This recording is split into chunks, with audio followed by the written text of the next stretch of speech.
Welcome to ரக்ஷ் kitchen. இன்றைக்கி நம்ம பார்க்க போகிறது ஒரு சிம்பிளான குயிக்கான உருளைக்கிழங்கு பொடி மாஸ்.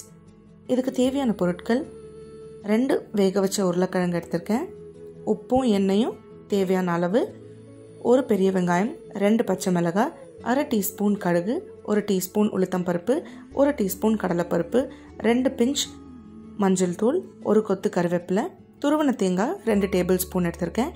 உங்களுக்கு காரத்துக்கு வேணும்னா மிளகாவை ஜாஸ்தியும் பண்ணிக்கலாம். ஒரு அடிகனமான கடாயில் தேவையான அளவு எண்ணெய் விட்டுருக்கேன். ஒரு 2 டேபிள் ஸ்பூன் போல் எண்ணெய் விட்டுருக்கேன். எண்ணெய் சூடானோடனே கடுகு பொரிஞ்சோடனே உளுத்தம் பருப்பு, கடலைப்பருப்பு, பருப்பு நிறம் மாறினோடனே கருவேப்பிலை ஆட் பண்ணுறேன். வெங்காயம் நல்லா பொடியாக நறுக்கணும்னு அவசியம் இல்லை, கொஞ்சம் ரஃப்பாக சாப் பண்ணிக்கலாம். பச்சை மிளகாவை இந்த மாதிரி கீறிட்டு கட் பண்ணி போட்டிருக்கேன். இதெல்லாத்தையும் வதக்கி எடுத்துக்கலாம்.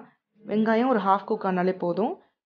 இப்போது வேக வச்ச உருளைக்கிழங்கை மசிச்சு சேர்த்துருக்கேன்.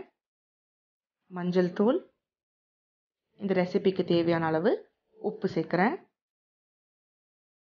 இப்போ இது எல்லாத்தையும் நல்லா கலந்து விட்டுடலாம்.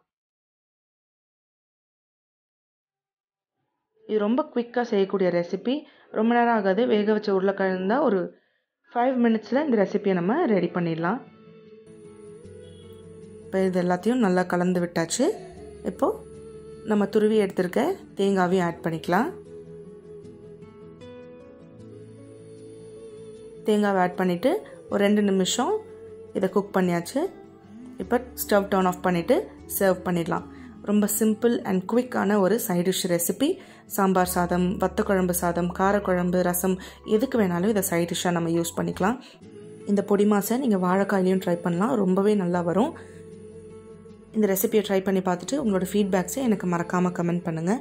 நம்ம சேனலை சப்ஸ்கிரைப் பண்ணுங்கள், நம்ம வீடியோஸ் எல்லாத்தையும் லைக் பண்ணுங்கள், ஷேர் பண்ணுங்கள், கமெண்ட் பண்ணுங்கள். மறக்காமல் டிஸ்கிரிப்ஷனில் இருக்கிற இன்ஃபர்மேஷனை தெரிஞ்சுக்கோங்க.